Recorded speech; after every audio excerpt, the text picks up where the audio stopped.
What's up, guys? Today I wanted to update my list for the top 5 best old Samsung flagships. So let's go ahead and get started. All right, first up on the list is the Galaxy S22 Plus. This phone, from what I found from just doing a lot of videos on this phone, it fits most people's budget, and it's exactly what a lot of people are looking for in terms of size and specs and stuff like that. So you can find this in excellent condition for $294 on Amazon. This is the version I have. I buy all of these phones renewed, refurbished. The design is still top tier on the S22 Plus. It's got IP68 dust and water resistant aluminum frame. It's very comfortable in the hand. It has a little camera cutout as well too. Design wise, I think it looks really great still in 2024. It's got a beautiful 6.6-inch dynamic AMOLED display, and this is really a sweet spot for a lot of people because it's not too big or it's not too small, and you get a flat display. It's HDR10 plus at 1750 nits peak brightness, 1080p 393 for the PPI. So overall, just a beautiful panel. I have now, this phone launched with Android 12 and it will get up to Android 16.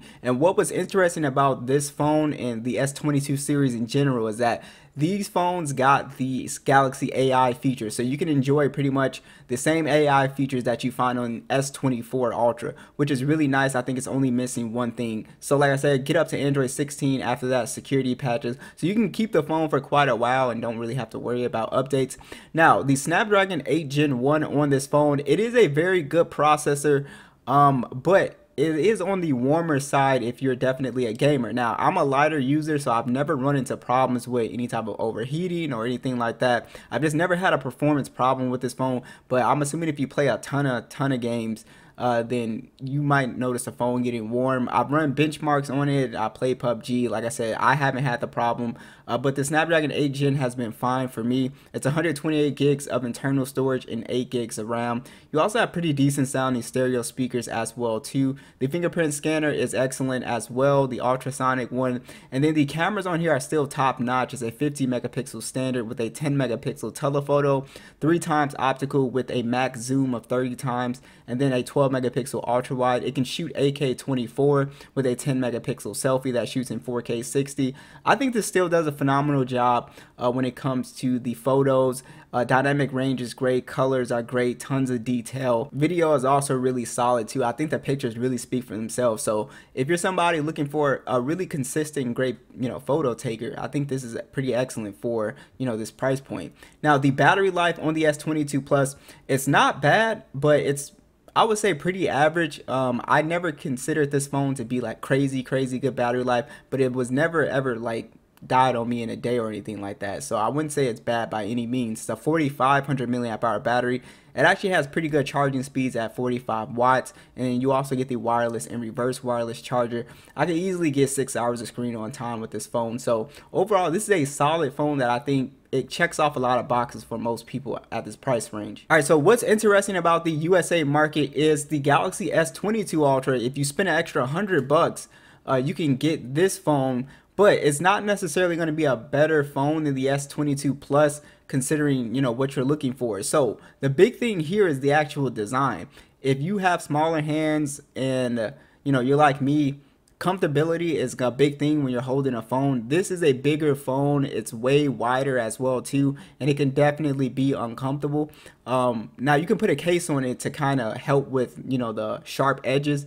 But that's something you definitely need to think about. So basically what you're paying for here is a slight, spec improvement and obviously the size improvement. You got the built-in S Pen, which is extremely accurate if you're like a digital artist or something like that.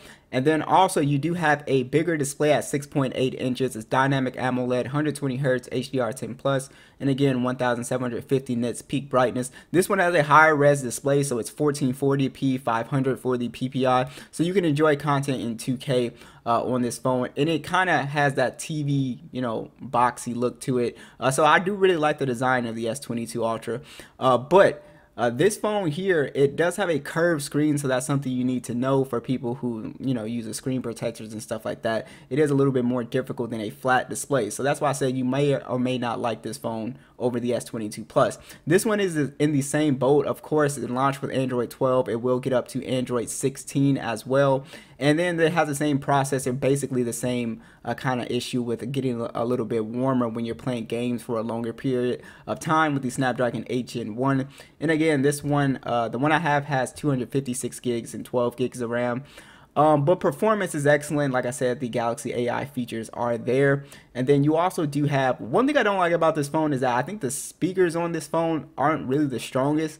They just don't sound that great. Samsung fixed it with the 23 models, but it just doesn't sound that loud to me. The under the display fingerprint sensor works. The cameras are also another highlight. I would say there's not a big difference between this and the S22 Plus unless you take a lot of zoom shots. So it's got a 108 megapixel standard. It's got a 10 megapixel telephoto, 3 times optical, and then a 10 megapixel periscope telephoto, 10 times optical. It goes all the way up to 100 times zoom with a 12 megapixel ultra wide. It shoots in 8K 24 and then a 40 megapixel selfie that shoots in 4K 60. It's pretty much taking the same shots, really good shots. With this phone, great detail, great dynamic range, does decent in low light. The zoom photography is still top notch on this phone. It's really impressive, especially if something like zooming in at 30 times, you'll really notice it and appreciate it if you go to concerts a lot, sporting events, just to zoom in and you can see stuff more clearly. But excellent phone for doing stuff like that. You've also got a 5,000 milliamp hour battery, 45 watt charging, wireless and reverse wireless charging. This phone also does have somewhat of a average to mediocre battery life, especially if you are a heavy user. If you're a lighter user, you can get through the day with this phone.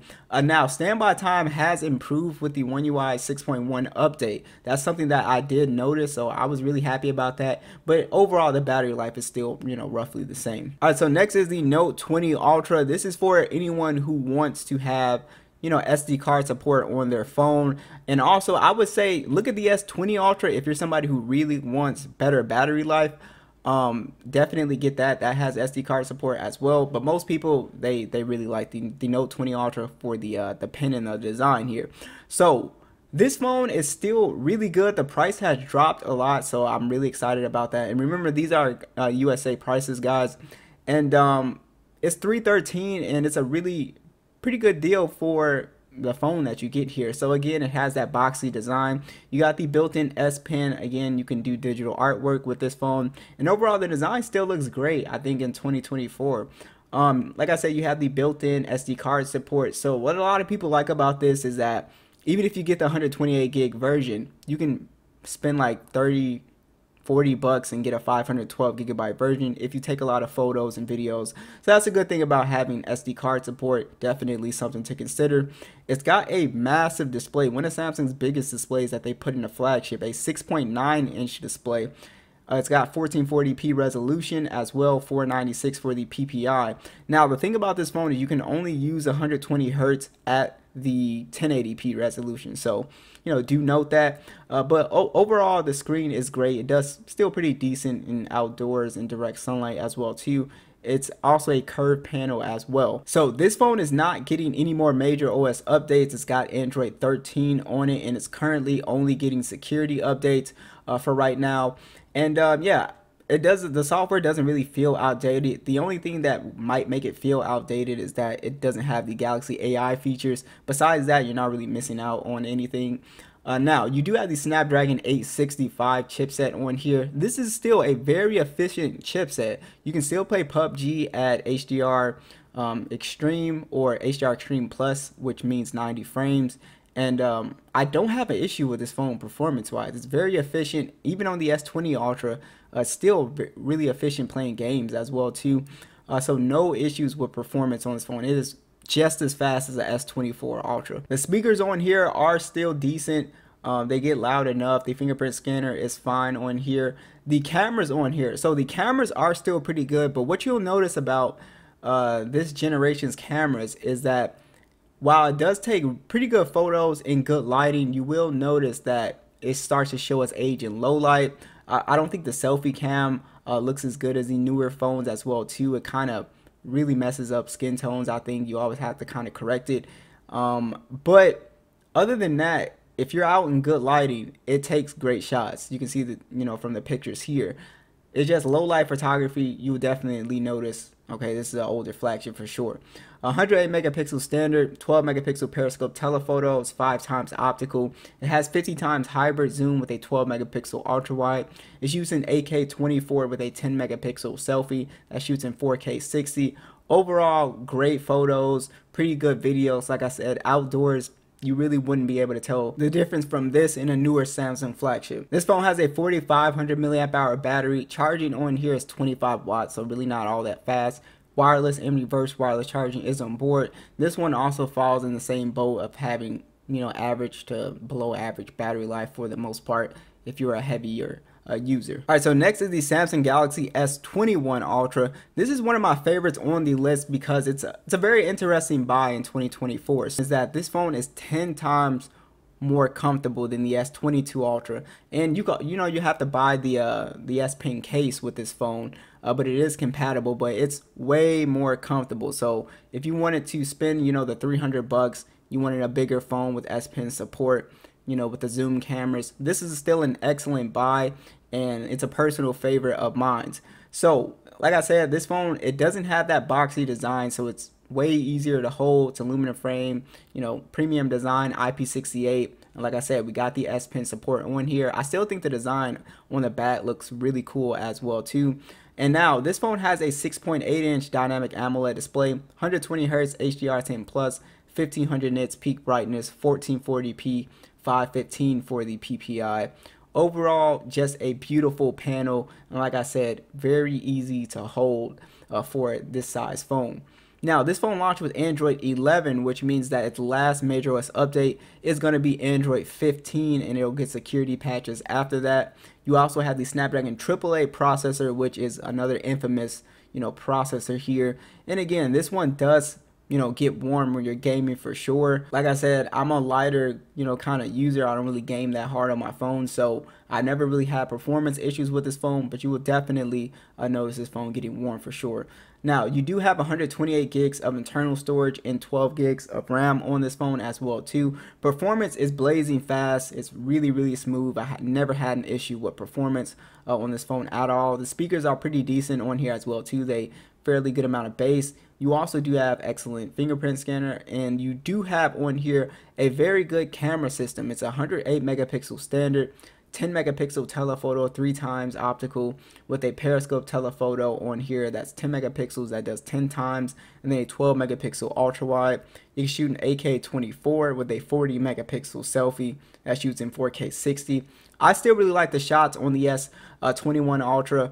It takes just really crispy, really nicely detailed photos, great colors. The zoom photography is still really good on here as well too. I have zero complaints about the photos on this phone. The selfie camera is pretty good as well. Video, it's just a solid phone, you know, to take pictures with. And again, you might notice you lose a bit of a detail when you you know, are in lower light, but besides that, it's still a really good phone for taking pictures.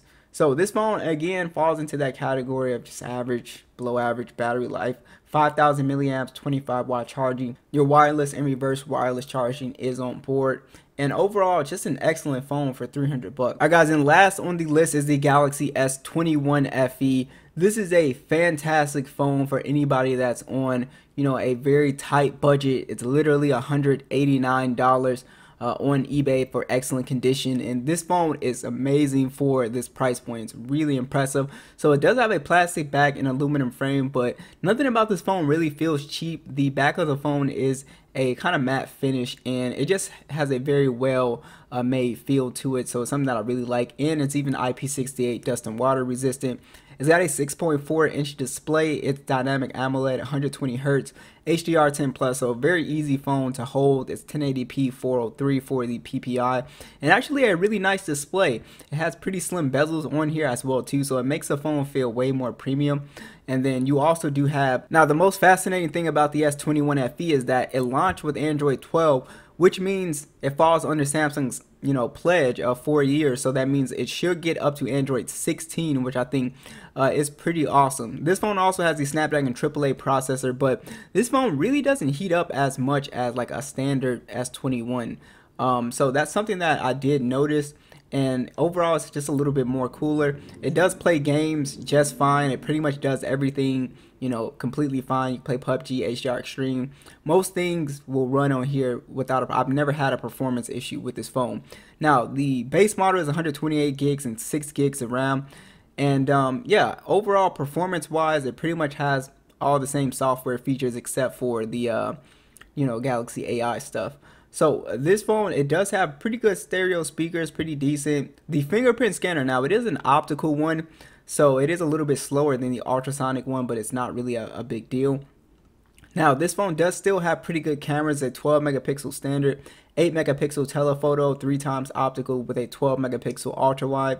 It shoots in 4K 60 with a 32 megapixel selfie that shoots in 4K 60. And overall image quality is still very good on this phone. I really don't have an issue with the overall quality. I compared it to a bunch of other phones as well too. So it does a fantastic job in good lighting. And also the battery life is really not that bad on this phone as well too. It's a 4500 milliamp hour battery, 25 watt charging with wireless and reverse wireless charging, and they can easily pretty much get through the day no problem. So it's a very good phone considering the price point. So be sure to let me know what you guys think, and I'll catch you guys in the next video.